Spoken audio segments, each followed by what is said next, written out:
Hello everybody, welcome back to the channel. So today we are continuing with my Read Aloud series where I'm reading aloud the entire Twilight saga for you guys, and we are continuing with Midnight Sun by Stephenie Meyer with chapter 10, which is called Theory. But before we begin the video, I do have to make the disclaimer that I do not own any of the text being presented here, nor am I trying to present any of it as my own.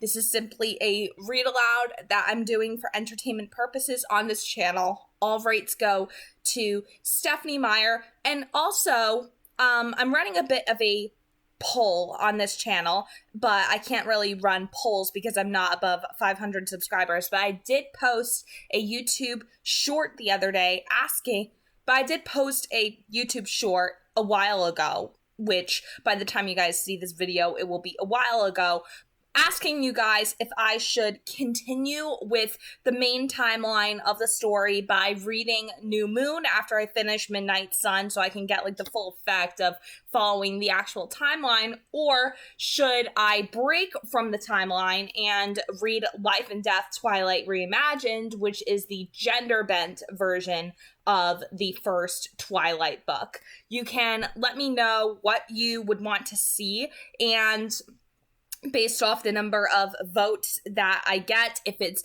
unanimous that it's going to be Life and Death Twilight Reimagined, then I will most likely end up reading this next after I finish Midnight Sun.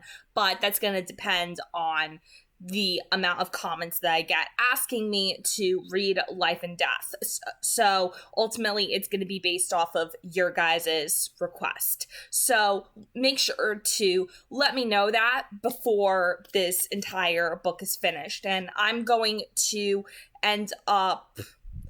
I think I'm going to end up posting an announcement, another YouTube short, letting you know ultimately what I decide when it gets close to me finishing the book itself. Since you guys know I post these read-alouds, I post them on a premiere at later dates. I basically pre-record and then premiere them on later dates. So today I premiered the first chapter of Midnight Sun on this channel. So that's basically how this series is working so far. So again, just have to ask, do you want me to continue with the main timeline by reading New Moon? Or do you want me to break from the timeline and read Life and Death? Again, make sure to comment to let me know what it is that you guys want to see next. So we're going to continue with Midnight Sun with chapter 10, Theory.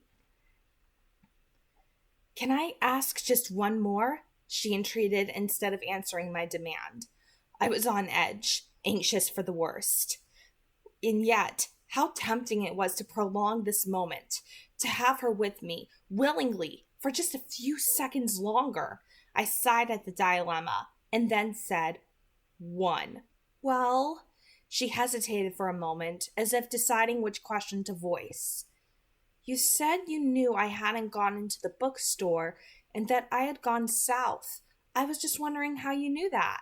I glared out the windshield. Here was another question that revealed nothing on her part, and too much on mine. I thought we were past all the evasiveness, she said, her tone critical and disappointed. I thought we were past all the evasiveness, she said, her tone critical and disappointed. How ironic. She was relentlessly evasive without even trying. Well, she wanted me to be direct, and this conversation wasn't going anywhere good, regardless. Fine then, I said. I followed your scent. I wanted to watch her face, but I was afraid of what I would see. Instead, I listened to her breath accelerate and then stabilize. She spoke again after a moment, and her voice was steadier than I would have expected. And then you didn't answer one of my first questions, she said. I looked down at her, frowning. She was stalling too. Which one? How does it work? The mind reading thing, she asked, reiterating her question from the restaurant. Can you read anybody's mind anywhere? How do you do it? Can the rest of your family... She trailed off, flushing again. That's more than one, I said. She just looked at me, waiting for her answers. And why not tell her? She'd already guessed most of this, and it was an easier subject than the one that loomed. No, it's just me, and I can't hear anyone, anywhere. I have to be fairly close. The more familiar someone's voice is, the farther away I can hear them. But still, no more than a few miles. I tried to think of a way to describe it so she would understand, an analogy that she could relate to. It's a little like being in a huge hall filled with people, everyone talking at once. It's just a hum, a buzzing of voices in the background, until I focus on one voice, and then what they're thinking is clear. Most of the time I tune it all out. It can be very distracting, and then it's easier to seem normal, I scowled, when I'm not accidentally answering someone's thoughts rather than their words. Why do you think you can't hear me? She wondered. I gave her another truth and another analogy. I don't know, I admitted. The only guess I have is that your mind doesn't work the same way the rest of theirs do. Like your thoughts are on the AM frequency and I'm only getting FM. I realized as soon as the words were out that she would not like this analogy. The anticipation of her reaction had me smiling. She didn't disappoint. My mind doesn't work right? She asked, her voice rising. I'm a freak? Ah, the irony again. I hear voices in my mind and you're worried that you're the freak? I laughed. She understood all the small things, and yet the big ones she got backward. Always the wrong instincts. Bella was gnawing on her lip, and the crease between her eyes was etched deep. Don't worry, I reassured her. It's just a theory. And there was a more important theory to be discussed. I was anxious to get it over with. Each passing second was beginning to feel more and more like borrowed time. Which brings us back to you. She sighed, still chewing her lip. I worried that she would hurt herself. She stared into my eyes, her face troubled. Aren't we past all the evasions now? I asked quietly. She looked down, struggling with some internal dilemma. Suddenly she stiffened and her eyes flew wide open. Fear flashed across her face for the first time. Holy crow! She gasped. I panicked. What had she seen? Had I frightened her?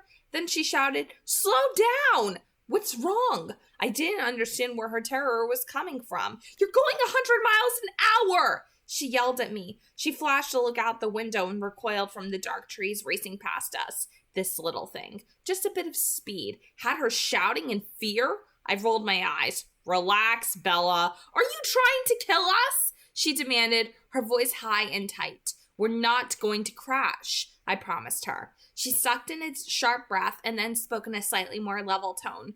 Why are you in such a hurry? I always drive like this. I met her gaze, amused by her shocked expression. Keep your eyes on the road, she shouted. I've never been in an accident, Bella. I've never even gotten a ticket. I grinned at her and touched my forehead. It made it even more comical. The absurdity of being able to joke with her about something so secret and strange.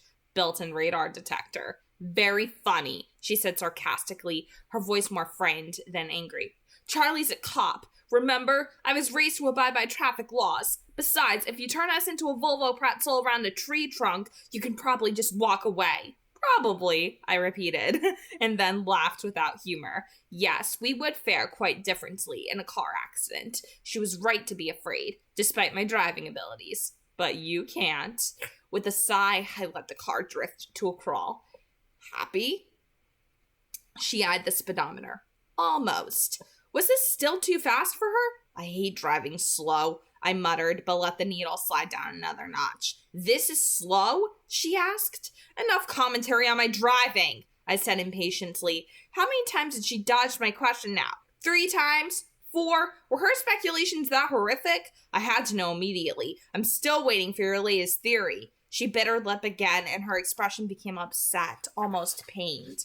I reined in my impatience and softened my voice. I didn't want her to be distressed. I won't laugh, I promised, wishing that it were only embarrassment that made her unwilling to talk. I'm more afraid that you'll be angry with me, she whispered. I forced my voice to stay even.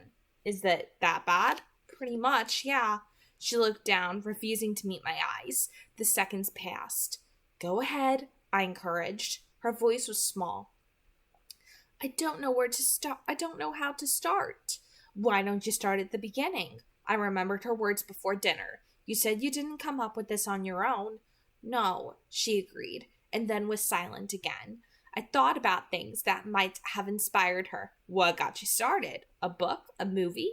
I should have looked through her collections when she was out at the house. I had no idea if Bram Stoker or Anne Rice was there in her stack of worn paperbacks. No, she said again. It was Saturday at the beach. I hadn't expected that. The local gossip about us had never strayed into anything too bizarre or too precise. Was there a new rumor I'd missed? Bella peeked up from her hands and saw the surprise on my face. I ran into an old family friend, Jacob Black, she went on. His dad and Charlie have been friends since I was a baby. Jacob Black. The name was not familiar, and yet it reminded me of something, some time, long ago. I stared out the windshield, flipping through memories to find the connection.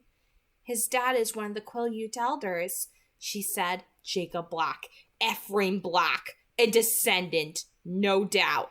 It was as bad as it could get. She knew the truth. My mind was flying through the ramifications as the car flew around the dark curves in the road, my body rigid with anguish, motionless except for the small automatic actions it took to steer. She knew the truth. But if she'd learned the truth Saturday, then she'd known it all evening long, and yet we went for a walk, she went on, and he was telling me about some old legends, trying to scare me, I think. He told me one... She stopped short, but there was no need for her qualms now. I knew what she was going to say. The only mystery left was why she was here with me now. Go on, I said. About vampires, she breathed, the words less than a whisper. Somehow, it was even worse than knowing that she knew. Hearing her speak the word aloud, I flinched at the sound of it and then controlled myself again. And you immediately thought of me? I asked. No, he mentioned your family. How ironic that it would be Ephraim's own progeny that would violate the treaty he'd vowed to uphold. A grandson, or great-grandson perhaps. How many years had it been? 70? I should have realized that it was not the old men who believed in the legends that would be the danger. Of course, the younger generation, those who had been warned but would think the ancient superstitions laughable, that was where the danger of exposure lay. I supposed this meant I was now free to slaughter the small defenseless tribe on the coastline, where I so inclined. Ephraim and his pack of protectors were long dead. He just thought it was a silly superstition, Bella said suddenly, her voice edged with a new anxiety, almost as if she could read my thoughts. He didn't expect me to think anything of it. Out of the corner of my eye, I saw her hands twist uneasily. It was my fault, she said, after a brief pause, and then she hung her head as if she was ashamed. I forced him to tell me. Why? It wasn't so hard to keep my voice level now. The worst was already over. As long as we spoke of the details of the revelation, we didn't have to move on to the consequences of it.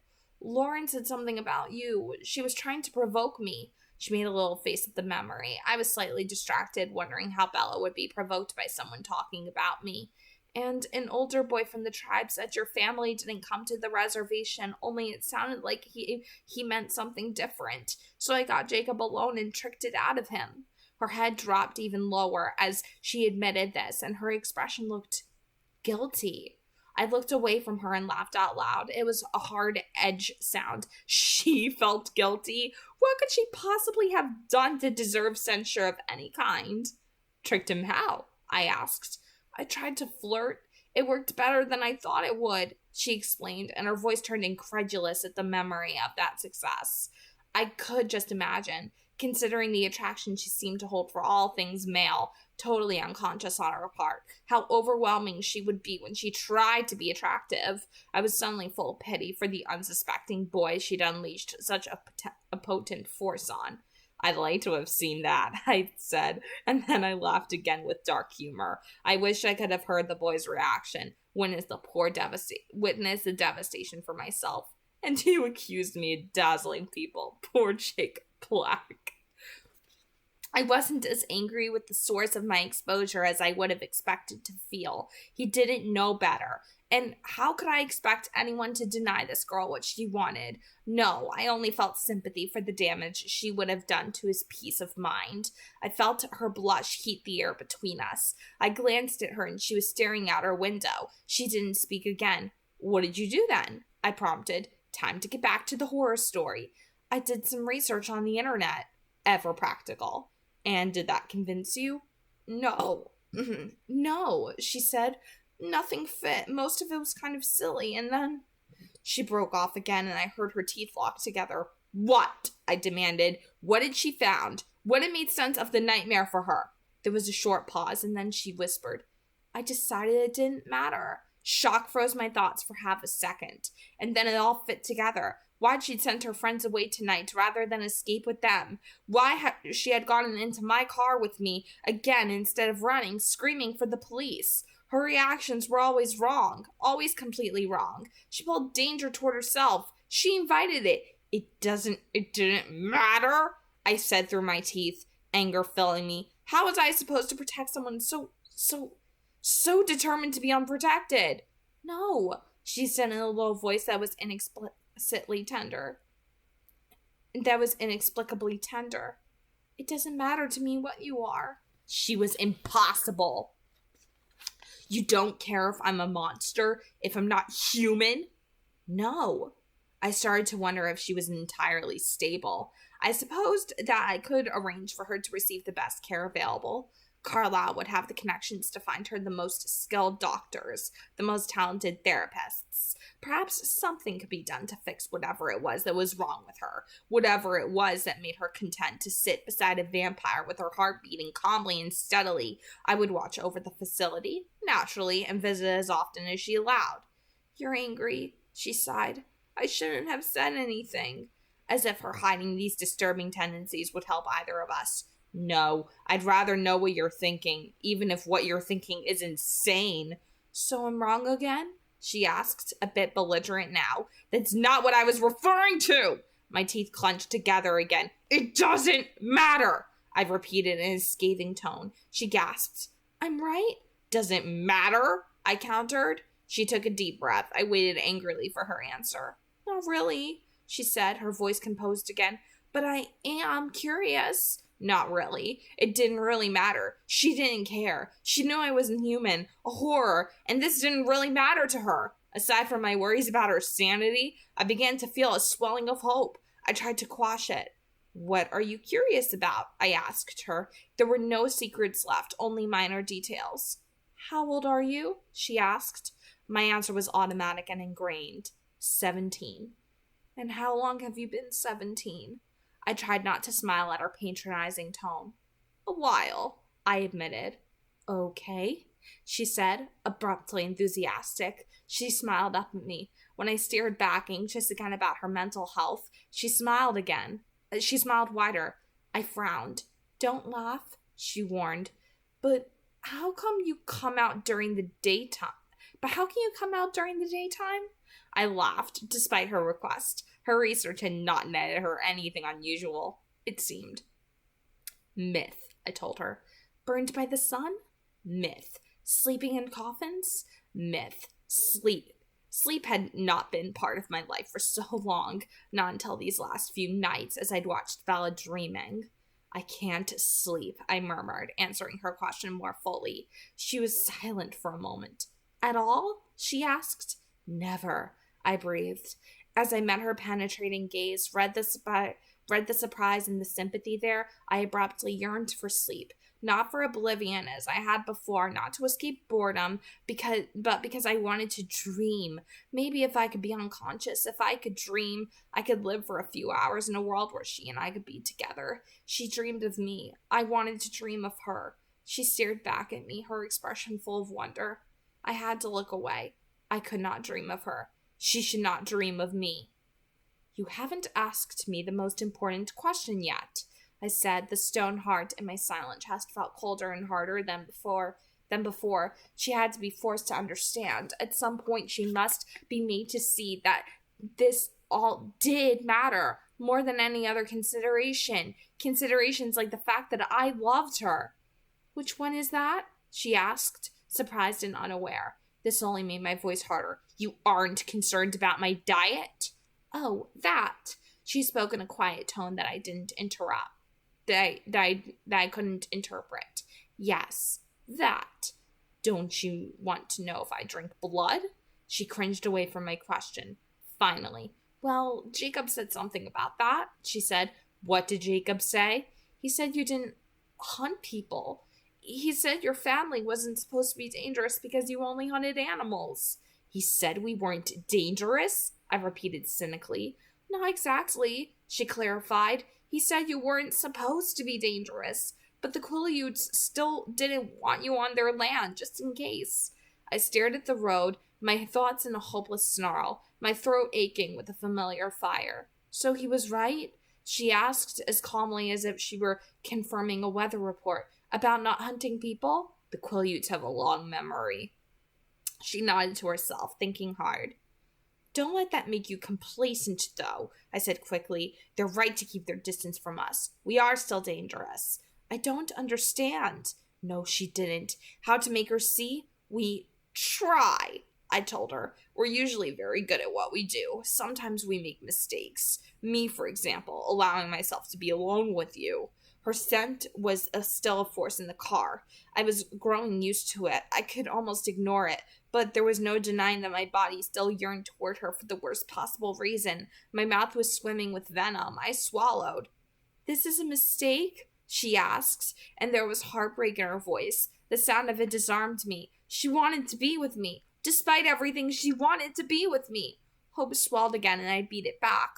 A very dangerous one, I told her truthfully, wishing the truth could really somehow cease to matter. She didn't respond for a moment. I heard her breathing change. It hitched in strange ways that did not sound like fear.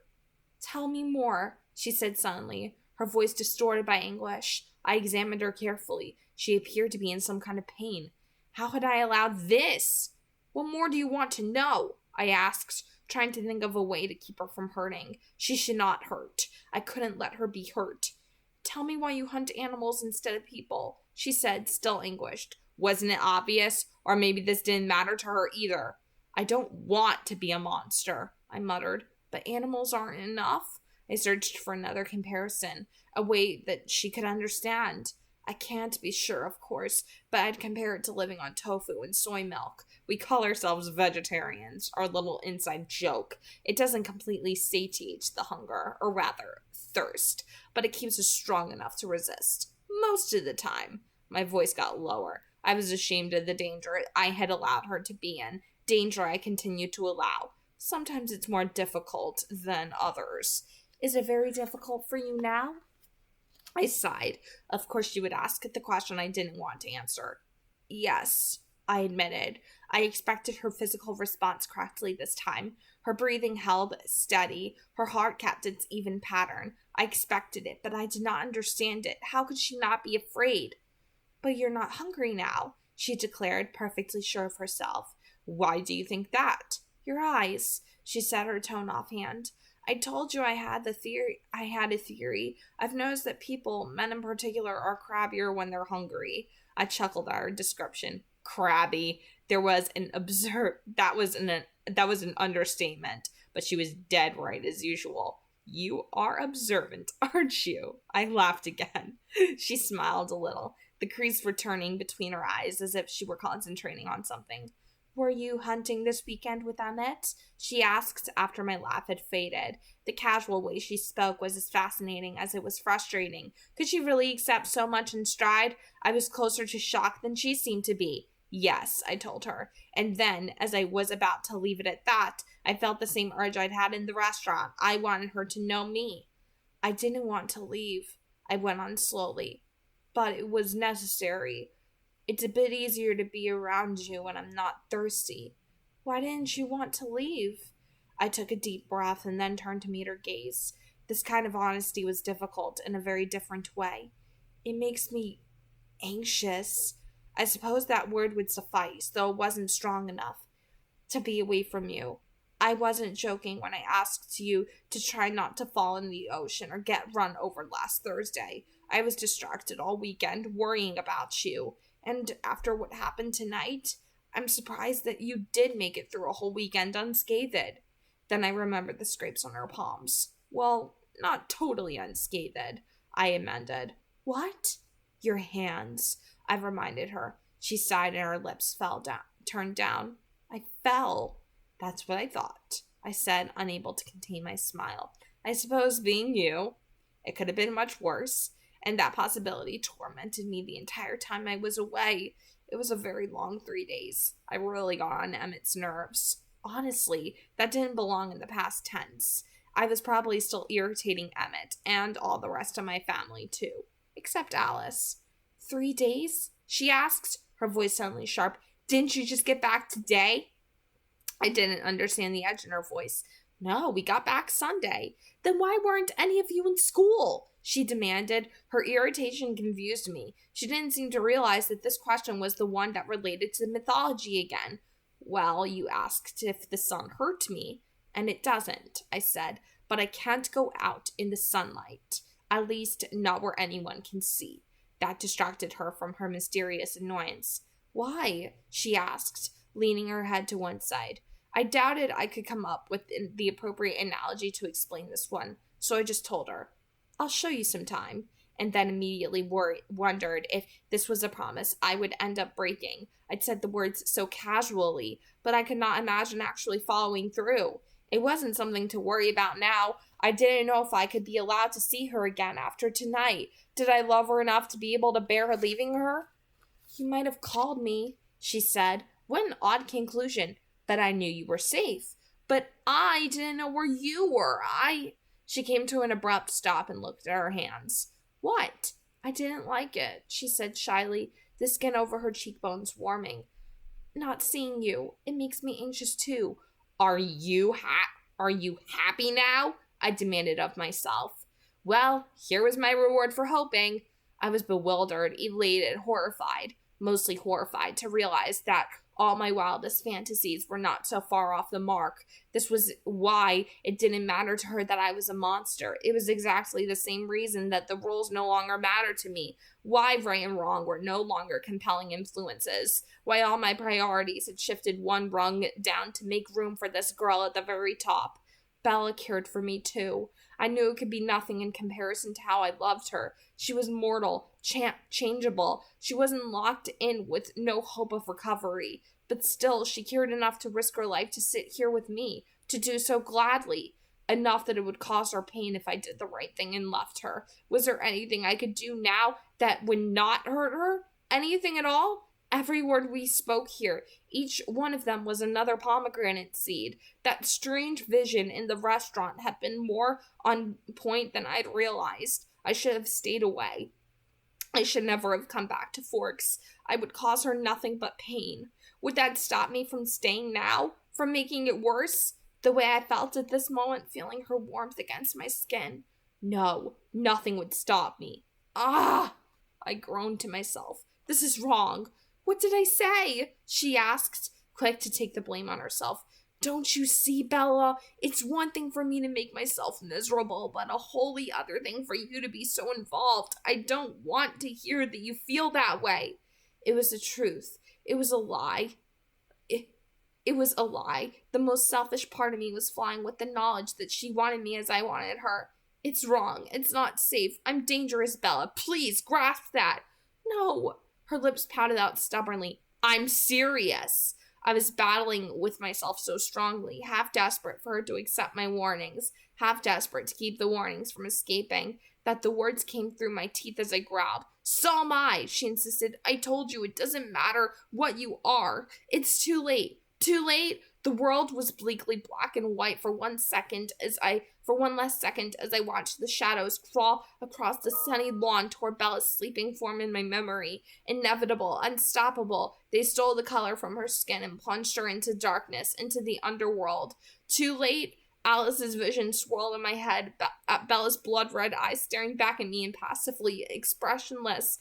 But there was no way that she could not hate me for that future. Hate me for stealing everything from her. It cannot be too late. Never say that, I hissed. She stared out her window and her teeth bit into her lip again. Her hands were balled into tight fists in her lap. Her breathing hitched. What are you thinking? I had to know. She shook her head without looking at me. I saw something glisten, like a crystal, on her cheek. Agony. Are you crying? I'd made her cry. I'd hurt her that much. She scrubbed the tear away with the back of her hand. No, she lied, her voice breaking. Some long-buried instinct had me reaching out toward her. In that 1 second, I felt more human than I ever had, and then I remembered that I was not, and I lowered my hand. I'm sorry, I said, my jaw locked. How could I ever tell her how sorry I was? Sorry for all the stupid mistakes I'd made. Sorry for my never-ending selfishness. Sorry that she was so unfortunate as to have inspired this first and last tragic love of mine. Sorry also for the things beyond my control, that I'd been the executioner chosen by fate to end her life in the first place. I took a deep breath, ignoring my wretched reaction to the flavor in the car, and tried to collect myself. I wanted to change the subject, to think of something else. Lucky for me, my curiosity about the girl was insatiable. Tell me something, I said. Yes, she asked, huskily, tears still in her voice. What were you thinking tonight, just before I came around the corner? I couldn't understand your expression. You didn't look that scared. You looked like you were concentrating very hard on something. I remembered her face, forcing myself to forget whose eyes I was looking through, the look of determination there. I was trying to remember how to incapacitate an attacker, she said, her voice more composed. Self-defense. I was going to smash his nose into his brain. Her composure did not last to the end of her explanation. Her tone twisted until it seethed with hate. This was no hyperbole, and her fury was not humorous now. I could see her fragile figure, just silk over glass, overshadowed by the meaty, heavy-fisted human monsters who would have hurt her. The fury boiled in the back of my head. You were going to fight them? I wanted to groan. Her instincts were deadly. To herself. Didn't you think about running? I fall down a lot when I run, she said sheepishly. What about screaming for help? I was getting to that part. I shook my head in disbelief. You were right, I told her, a sour edge to my voice. I'm definitely fighting fate, trying to keep you alive. She sighed and glanced out the window. Then she looked back at me. Will I see you tomorrow? She demanded abruptly. As long as we were on our way down to hell, why not enjoy the journey? Yes, I have a paper due too. I smiled at her, and it felt good to do this. Clearly, hers were not the only instincts that were backward. I'll save you a seat at lunch. Her heart fluttered. My dead heart felt warmer. I stopped the car in front of her father's house. She made no move to leave me. Do you promise to be there tomorrow? She insisted. I promise. How could doing the wrong thing give me so much happiness? Surely there was something amiss in that. She nodded to herself, satisfied, and started to remove my jacket. You can keep it, I assured her quickly. I rather wanted to leave her with something of myself, a token, like the bottle cap that was in my pocket now. You don't have a jacket for tomorrow. She handed it back to me, smiling ruefully. I don't want to have to explain to Charlie, she told me.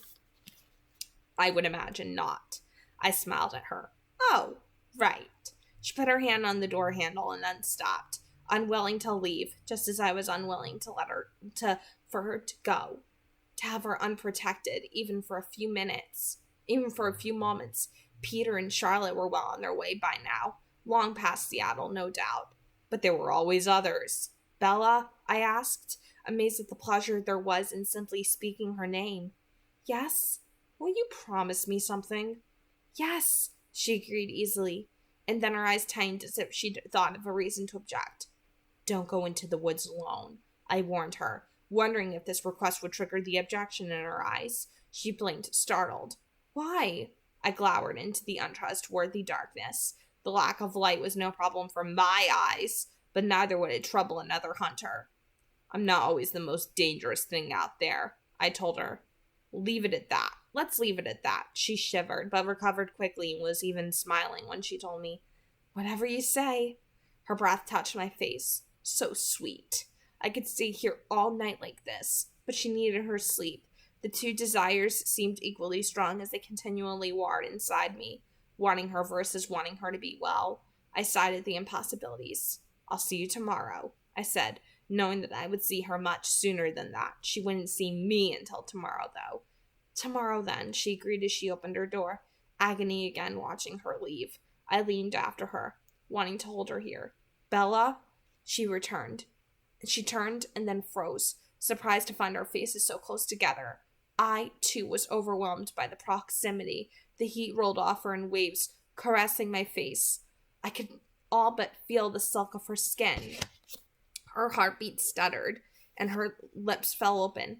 Sleep well, I whispered, and leaned away before the urgency in my body, either the familiar thirst or the very new and strange hunger I suddenly felt, could make me do something that might hurt her. She sat there motionless for a moment, her eyes widened, stunned. Dazzled, I guessed. As was I. She recovered, though her face was still a bit bemused, and half fell out of the car, tripping over her feet and having to catch the frame of the car to right herself. I chuckled. Hopefully it was too quiet for her to hear.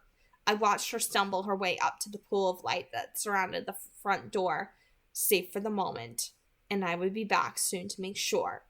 I could feel her eyes follow me as I drove down the dark street. Such a different sensation than I was accustomed to. Usually I could simply watch myself through someone's following eyes, were I of a mind too. This was strangely exciting, this intangible sensation of watching eyes. I knew it was just because they were her eyes. A million thoughts chased each other through my head as I drove aimlessly into the night. For a long time I circled through the streets, going nowhere, thinking of Bella and the incredible release of having the truth known. No longer did I have to dread that she would find out what I was. She knew it didn't matter to her, even though this was obviously a bad thing for her. It was amazingly liberating for me. More than that, I thought of Bella and requited love. She couldn't love me the way I loved her. Such an overpowering, all-consuming, crushing love would probably break her fragile body, but she felt strongly enough to subdue the instinct of fear, strongly enough to want to be with me, and being with her was the greatest happiness I had ever known. For a while, as I was all alone and hurting no one else for a change, I allowed myself to feel the happiness without dwelling on the tragedy, just to be thrilled that she cared for me, just to exult in the triumph of winning her affection, just to imagine sitting close to her tomorrow, hearing her voice and earning her smiles. I replayed that smile in my head, seeing her full lips pull up at the corners, the hint of a dimple that touched her pointed chin, the way her eyes warmed and melted. Her fingers had felt so warm and soft on my hand tonight. I imagined how it would feel to touch the delicate skin that stretched over her cheekbones, silky, warm, so fragile, silk over glass, frighteningly breakable. I didn't see where my thoughts were leading until it was too late. As I dwelt on the devastating vulnerability, other images of her face intruded on my fantasies. Lost in the shadows, pale with fear, yet her jaw tight and determined, her eyes full of concentration, her slim body braced to strike at the hulking forms that gathered around her, nightmares in the gloom. Ah! I groaned as the simmering hate that I'd all but forgotten in the joy of loving her burst again into an inferno of rage. I was alone. Bella was, I trusted, safe inside her home. For a moment I was fiercely glad that Charlie Swan, head of the local law enforcement, trained and armed, was her father.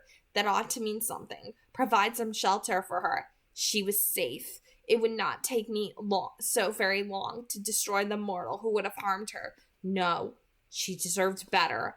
I cannot allow her to care for a murderer. But what about the others? Bella was safe, yes. Angela and Jessica were also, surely, safe in their beds. Yet a predator was loose on the streets of Port Angeles, a human monster. Did that make him the human's problem? We did not often involve ourselves with human problems, aside from Carlisle and his constant work to heal and save. For the rest of us, our weakness for human blood was a serious impediment to becoming closely entangled with them. And of course, there were our distant wardens, the de facto vampire police force, the Volturi. We Cullens lived too differently. Drawing their attention with any poorly considered superhero-esque performances would be extremely dangerous to our family. This was definitely a mortal concern, not of our world.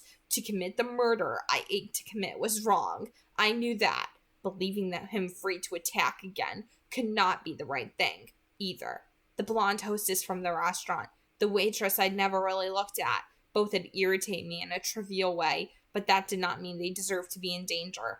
I turned the car north, accelerating now that I had a purpose. Whenever I had a dilemma that was beyond me, something tangible like this, I knew where to go for help. Alice was sitting on the porch, waiting for me. I pulled to a stop in front of the house rather than going around to the garage. "Carlisle's in his study," she told me before I could ask. "Thank you," I said, tousling her hair as I passed. Thank you for returning my call," she thought sarcastically. "Oh," I paused by the door, pulling out my phone and flipping it open. "Sorry, I didn't even check to see who it was. I was busy." "Yeah, I know. I'm sorry too. By the time I saw what was going to happen, you were on your way." "It was close," I murmured. "Sorry," she repeated, ashamed of herself. It was easy to be generous, knowing that Bella was fine. "Don't be. I know you can't catch everything. No one expects you to be omniscient, Bella." "Thanks. Omniscient, Alice." "Thanks. I almost asked you out to dinner tonight. Did you catch that before I changed my mind?" She grinned. "No, I missed that one too. Wish I'd known. I would have come." What were you concentrating on that you missed so much?" "Jasper singing about our anniversary." She laughed. "He's trying not to make a decision on my gift, but I think I have a pretty good idea." "You're shameless." "Yep." She pursed her lips and stared at me, a hint of accusation in her expression. "I paid better attention afterward. Are you going to tell them that she knows?" I sighed. "Yes, later." "I won't say anything. Do me a favor and tell Rosalie when I'm not around, okay?" I flinched. "Sure." Bella took it pretty well. "Too well." Alice grinned at me. "Don't underestimate Bella." I tried to block the image I didn't want to see. Bella and Alice. Best friends. Impatient now, I sighed heavily. I wanted to be through with the next part of the evening. I wanted it over with, but I was a little worried to leave Forks. "Alice," I began. She knew what I was planning to ask. "She'll be fine tonight. I'm keeping a better watch now. She sort of needs 24 hours supervision, doesn't she?" "At least." "Anyway, you'll be with her soon enough." I took a deep breath. The words were beautiful to me. "Go on. Get this done so you can be where you want to be," she told me. I nodded and hurried up to Carlisle's room. He was waiting for me, his eyes on the door rather than the thick book on his desk. I heard Alice tell you where to find me," he said and smiled. It was a relief to be with him, to see the empathy and deep intelligence in his eyes. Carlisle would know what to do. "I need help." "Anything, Edward," he promised. "Did Alice tell you what happened to Bella tonight?" "Almost happened," he amended. "Yes, almost. I have a dilemma, Carlisle. You see, I want very much to kill him."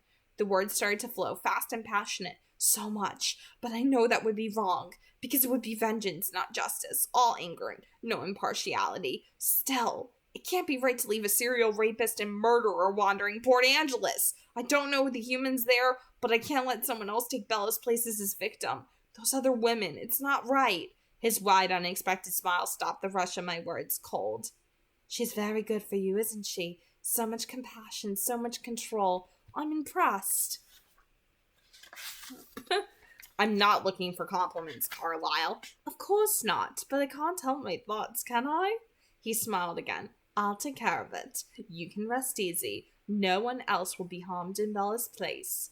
I saw the plan in his head. It wasn't exactly what I wanted. It did not satisfy my craving for brutality, but I could see that it was the right thing. "I'll show you where to find him," I said. "Let's go." He grabbed his black bag on the way. I would have preferred a more aggressive form of sedation, like a cracked skull, but I would let Carlisle do this his way.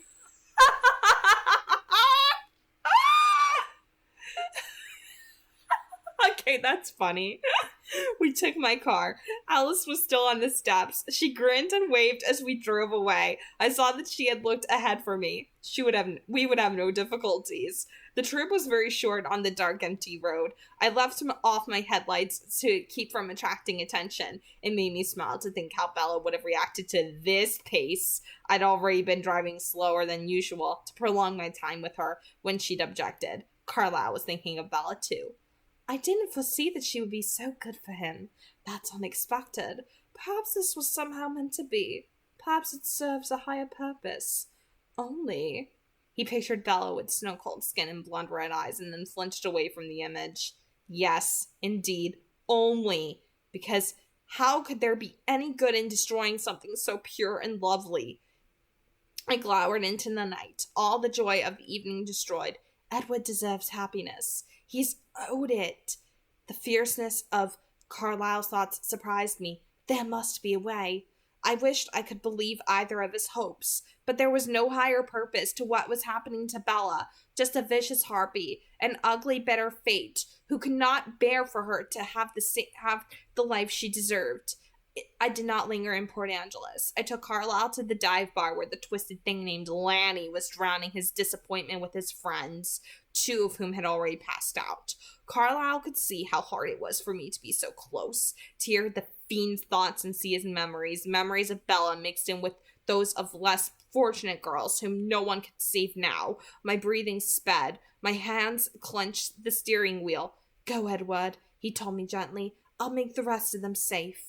You go back to Bella. It was exactly the right thing to say. Her name was the only distraction that meant anything to me.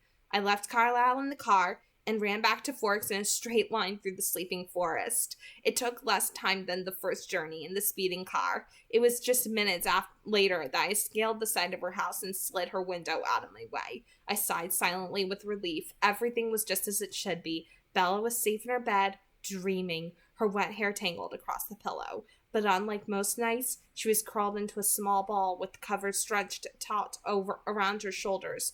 Cold, I guessed. Before I could settle into my usual seat, she shivered in her sleep and her lips trembled. I thought for a brief moment, and then eased out into the hallway, exploring another part of her house for the first time. Charlie's snores were loud and even. I could almost catch the edge of his dream, something with the rush of water and a patient expectation. Fishing, maybe? There, at the top of the stairs, was a promising-looking cupboard. I opened it hopefully and found what I was looking for. I selected the thickest blanket from the tiny linen closet and took it back into her room. I would return it before she woke, and no one would be the wiser. Holding my breath, I cautiously spread the blanket over her. She didn't react to the added weight. I returned to the rocking chair. While I waited anxiously for her to warm up, I thought of Carlisle, wondering where he was now. I knew his plan would go smoothly. Alice had seen that. Thinking of my father made me sigh. Carlisle gave me too much credit. I wished I were the person he thought me to be. That person, the one who deserved happiness, might hope to be worthy of this sleeping girl. How different things would be if I could be that Edward, or if I could not be what I should. At least there should be some balance in the universe to cancel out my darkness. Should there not be an equal and opposite good? I'd envisioned the hag-faced fate as some explanation for the terrifying and improbable nightmares that kept coming for Bella. First myself, then the van, and then the noxious beast tonight. But if that fate had so much power, shouldn't there be a force in place to thwart it? Someone like Bella ought to have a protector, a guardian angel. She deserved that, and yet, clearly, she'd been left defenseless. I would love to believe an angel or anything else was watching over her, anything that would give her a measure of protection. But when I tried to imagine that champion, it was obvious such a thing was impossible. What guardian angel would have allowed Bella to come here, to cross my path, formed as she was in such a fashion that there was no way I could possibly overlook her, a ridiculously potent scent to demand my attention, a silent mind to inflame my curiosity, a quiet beauty to hold my eyes, a selfless soul to earn my awe? factor in the total lack of self-preservation so she was not repelled by me, and then, of course, add the wide streak of appallingly bad luck that put her always in the wrong place at the wrong time. There could be no stronger evidence that guardian angels were a fantasy. No one needed or deserved one more than Bella, yet any angel that could have allowed us to meet must be so irresponsible, so reckless, so harebrained that it could not possibly be on the side of good. I'd rather the loathsome harpy were real than any celestial being so infactual. At least I could fight against the ugly fate. And I would fight. I would keep fighting. Whatever force it was that wanted to hurt Bella would have to go through me. No, she had no guardian angel. But I would do my best to make up for the lack. A guardian vampire. There was a stretch. After about a half hour, Bella relaxed out of the tight ball. Her breathing got deeper and she started to murmur. I smiled, satisfied. It was a small thing, but at least she was sleeping more comfortably tonight because I was here. Edward, she sighed, and she smiled, too. I shoved tragedy aside for the moment and let myself be happy again. Oh, man, that one was good. So at least we know what happened to Lanny and his friends. Carlisle sedated them. He had Carlisle go and sedate them. I love it. At least it's better than him going all serial killer, vigilante, and, like, stalking those guys and, like, draining their blood and shit. Like, thank God. Thank God he had Carlisle do it the humane way, which is, like, more than Lanny and his friends deserve. That's all I can say there. That's all I can say. Lanny and his friends deserve so much worse than Carlisle being merciful and sedating them. You know what I mean? Like, they deserved worse than that, but thank God for Carlisle. Thank God.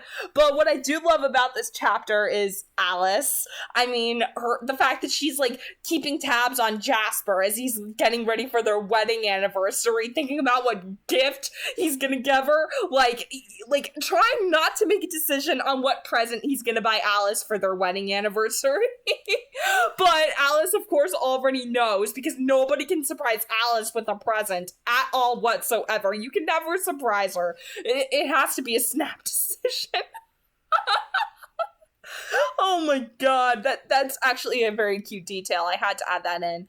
But the other detail that I love about this chapter is the fact that Edward, you know, he goes down to the linen closet and basically wraps her with, like, a spare blanket to, like, help her get warmer and everything. Like, oh man, like, my heart melted when I read that, because it just goes to show again his pure intentions for her and how badly he wants her safe. Like, even though he knows that he can't be the perfect guardian angel that, you know, she deserves, he'll be the next best thing. He'll be a guardian vampire for her.